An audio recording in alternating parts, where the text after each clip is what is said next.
মাত্র ২.৫ বছর বয়সেই যেন জীবন প্রদীপ নিভে যেতে বসেছে অবুঝ শিশু সার্জিনার।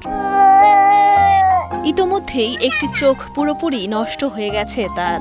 দ্রুত সময়ের মধ্যে নষ্ট চোখটি অপসারণ করে রাবারের কৃত্রিম চোখ লাগাতে হবে, না হলে চোখের পাশাপাশি হয়তো অকালেই ঝরে যাবে তার প্রাণও।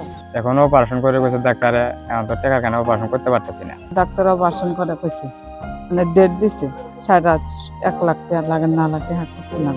শেরপুরের শ্রীবর্দী উপজেলার পুটুল গ্রামের হতদরিদ্র দিনমজুর মোহাম্মদ আলামিনের ৩ মেয়ের মধ্যে সবার ছোট সার্জিনা। হতদরিদ্র আলামিন কখনো কৃষিকাজ, আবার কখনো মাছ বিক্রি করে বহু কষ্টে চালান ৫ সদস্যের সংসার। ৯ মাস আগে ছোট মেয়ে সার্জিনার ডান চোখে দেখা দেয় টিউমার। তবে সে সময় তা বুঝতে না পারায় ধীরে ধীরে টিউমারটি রূপ নেয় ক্যান্সারে। এক পর্যায়ে টিউমারটি ফেটে গিয়ে নষ্ট হয়ে যায় শিশু সার্জিনার ডান চোখ। প্রথম ওই চোখের মধ্যে ঝিলে দেওয়ার পর আমরা তার ছোট বোনে টের পাই না। এরপর আস্তে আস্তে জিনিসটা চোখের মধ্যে পানি পড়তেছে, পড়ার পরে আমরা ডাক্তারের কাছে গেলাম, ডাক্তারও ধরে পাইল না, মানে জামালপুর ডাক্তার ধরে পাইল না, আমার ডাইরেক্ট ঢাকা পাঠাই দিল। ঢাকা যায় আপনার ডাক্তারে প্রথম পরীক্ষা দিল, দেওয়ার পরে প্রথম ধরা বলো টিউমারের পরে হয়ে গেছে ক্যান্সার। ক্যান্সার হয়েছে, এটা তো মনে করেন বড় রোগ। এই রোগের তো মনে করেন আমি টাকা গোসল করতে পারতেছি না, চিকিৎসা করতেও পারতেছি না। সহায় সম্বল যা ছিল তা দিয়ে এতদিন মেয়ের চিকিৎসা চালালেও এখন অপারেশন ও কেমোথেরাপির জন্য কোনো অর্থই আর অবশিষ্ট নেই সার্জিনার হতদরিদ্র বাবার কাছে। ভিটেটুকু ছাড়া কোনো জমাজমিও নেই তার। এমন অবস্থায় যেন চোখে মুখে অন্ধকার দেখছেন সার্জিনার পরিবার। আমার 3টে মেয়ে, একটা মেয়ে স্কুলে পড়ে, আর একটা মেয়ে মাদ্রাসা পড়ে, আর একটা ছোট মেয়ে অসুখ। অনেকদিন যাবতে ঢাকা পাক পাইতেছি, চিকিৎসা করতে করতে আমার টাকা পয়সা পড়ে গেছে।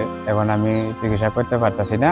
নাতিনা জানে আনারা কোনো সাহায্য দেন, চোখটা নষ্ট হয়েছে, চোখটা কানে সবই নিয়মত করে চোখটা দিলে পরে এজন চোখের পানি ফেলা টাকা নাই, পয়সা নেই, আনারা কিছু সাহায্য দিয়ে চোখটা আমরা অপারেশন করবো, আপনারা কিছু সাহায্য দেন। শিশু সার্জিনার জীবন বাঁচাতে সকলকে এগিয়ে আসার অনুরোধ জানান প্রতিবেশীরা। তারাও চান সুস্থ হয়ে স্বাভাবিক জীবনে ফিরুক ছোট্ট শিশু সার্জিনা। এখন আমি কিছু পাশের দ্বারে আপনার করিয়ে কিছু টাকা পয়সা আমি অপারেশন করতে পারলে চাইতেছি, 1 লাখ টাকা লাগবে। এখন তার চিকিৎসার জন্য আরো প্রায় 1 লক্ষ টাকা দরকার। আমি ও শিপাত মিলে দুজনে বুদ্ধি করে আমরা এলাকাবাসীর কাছে সহযোগিতা নিয়ে আমরা 34,000 টাকা উঠাইছি। 34,000 টাকা উঠাইয়ে চোখে রিনিউ দেওয়ার জন্য আমরা হাসপাতালে পাঠাই। ডাক্তার বলছে যে অপারেশন করতে হবে, আরো রিনিউ দিতে হবে। অপারেশন করতে প্রায় অনেক টাকা প্রয়োজন, প্রায় 1 লাখ টাকা প্রয়োজন। এত টাকা তো ওদের নাই, ওনারা অনেক গরিব মানুষ। তাই আপনারা যদি একটু হেল্প করেন তাহলে এই ফুলের মতো পরিবারটা বেঁচে যাবে।